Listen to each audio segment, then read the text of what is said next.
intéresse, c'est de gagner. On a des objectifs. Et tant que je peux aider l'équipe, peu importe le poste, tout ce que je veux, moi, c'est que Galatasaray gagne. Si je suis performant, tant mieux. Si je le suis moins, mais l'équipe gagne, tant mieux. Mais tout ce que je veux, c'est gagner.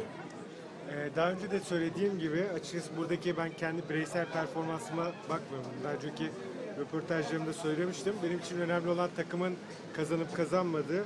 Eğer iyi performans gösteriyorsam ve takım kazanıyorsa ne mutlu bana. Kötü performans gösteriyorsam ve takım kazanıyorsa yine aynı şekilde ne kadar mutlu bana. Önemli olan Galatasaray'ın ne yaptığı bu arada.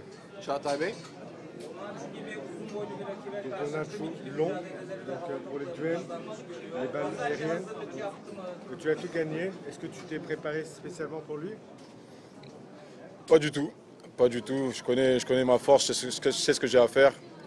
Je suis aussi un joueur qui est très bon dans les duels, donc je ne me suis pas préparé spécifiquement pour lui. On a préparé le match comme on devait préparer le match. Et voilà, tout ce qu'on voulait c'était gagner. Malheureusement, on n'a pas pu gagner aujourd'hui et je suis un peu déçu du résultat. Hayır, özel olarak ona hazırlanmadım.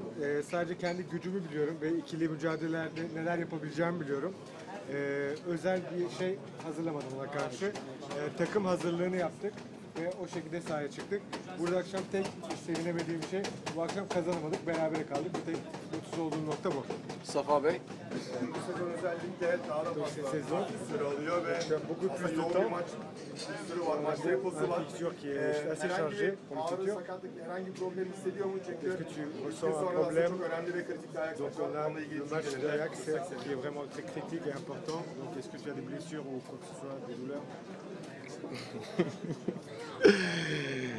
Je sais pas, vous avez peur que je me blesse.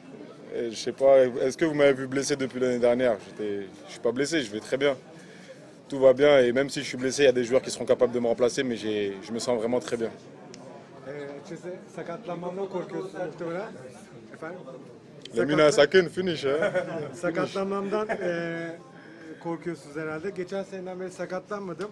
Ayrıca sakatlansam bile de benim yerime geçecek çok iyi oyuncularımız var. Depuis que tu es venu, Galatasaray a commencé à encaisser moins de buts.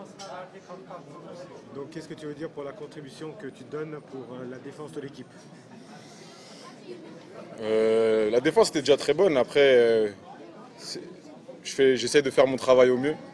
Je sais ce que j'ai à faire et j'essaie vraiment d'aider l'équipe à ne pas concéder de buts pour gagner les matchs. Le principal, c'est de gagner les matchs. Et si on n'encaisse pas de buts, forcément, si on marque, on gagne les matchs. Donc ma contribution doit être très défensive pour aider l'équipe et gagner les matchs. Açıkçası ben gelmeden önce de defansımız iyiydi ve iyi bir şekilde devam ediyorlardı. Şimdi hani gol yemiyoruz ve bunun devamında da gol atıyoruz ve bu şekilde takım yeniyor. Hani defansif bir katkı var dersek eğer bu noktada var. Son soru olsun Burhan Can Bey. Bence geçen sezon ligin kırılma noktası Lemina'nın transferi. Ton transfert est vraiment l'histoire qui a cassé vraiment la Ligue. Sözleşmesi sezon sonu Ça bitiyor. veut dire quoi? Donc dans le bon sens. Donc on t'a transféré et donc en fait tu as tout changé.